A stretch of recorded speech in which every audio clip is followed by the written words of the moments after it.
A month passed like a soft dream, but life has its own way of testing the hearts that finally learn to trust. One evening, I was painting in the living room when my phone buzzed. A message from his office. A friendly reminder for him. Don't forget the meeting with your ex-client tomorrow. But the name, it was a woman's name.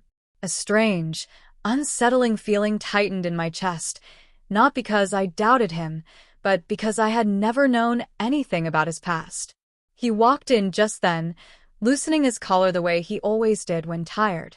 I tried to smile, but maybe my eyes spoke first. He looked at me carefully, like he could sense a shift in the air. "Are you okay?" he asked. I hesitated. "Who is she?" For a moment, silence hung between us. Not cold, but heavy. Then he walked to me, slowly, gently, like he didn't want to make the moment worse. "She was a part of my past. Not my present. Not my future. You are the only person I choose now." His voice didn't shake, but mine did when I whispered, "Why didn't you tell me?" He sighed, sitting across from me, not touching, just close enough to show he wasn't running away. "Because we were strangers when we married. I didn't want to burden you with things that were long over. I thought I had time to tell you when you were ready." He wasn't defending himself. He was trying to protect me. And suddenly, the fear inside me wasn't about losing him, it was about hurting him. I reached for his hand, something I would have never done on our wedding night. "You don't have to hide anything from me," I said softly. His fingers tightened around mine, warm and steady. "I won't. Not anymore." That night, he didn't sleep on his side of the bed. He lay closer, not touching, but close enough that I could feel his presence like a quiet promise. And for the first time, I turned toward him on my own. My head rested against his chest, and his arm wrapped around me instinctively, like it finally found the place it always belonged. A few days later, another shift happened. I came home early with canvases and colors. I wanted to surprise him by painting something for our room. But when I opened the door, I heard him talking to someone on the phone. "No, I'm not interested," he said firmly. "Please stop calling. My life has changed. I've changed." He ended the call as soon as he saw me. I didn't ask anything. I didn't need to.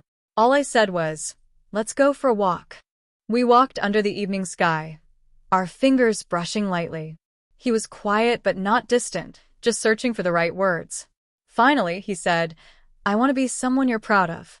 Someone who never gives you a reason to doubt." I stopped walking and held his hand fully this time. "You already are." Those 4 words changed the entire way he looked at me, like something inside him finally released, finally healed. That night, he kissed me differently. Not softly, like the rainy night kiss. Not carefully, like a man afraid of breaking something fragile. But deeply, like someone who finally understood what it meant to be chosen. Our love wasn't loud. It wasn't dramatic. It was steady, growing, deepening. Weeks turned into months, and the small moments became the foundation of everything we were building. He would bring me my favorite tea without asking. I would iron his shirts, even though he insisted he could do it himself. He'd steal kisses when I was painting, leaving tiny smudges of color on his jaw. We'd dance quietly in the kitchen with no music, only our breaths filling the space. He wasn't my stranger anymore. He was the man who held my fears without letting them break me. The man who chose honesty over pride. The man who made love feel like something sacred, not rushed. And one night, while we lay together, the moonlight tracing soft patterns across our room, he whispered, "I didn't know love could feel like this. Like peace. Like home." I touched his face gently. Neither did I. And in that moment I realized our story didn't begin with fireworks or grand declarations. It began with silence, patience, and 2 hearts learning how to beat together. This wasn't just a marriage anymore. This was love, the kind that grows slowly, deeply, beautifully. The kind that stays.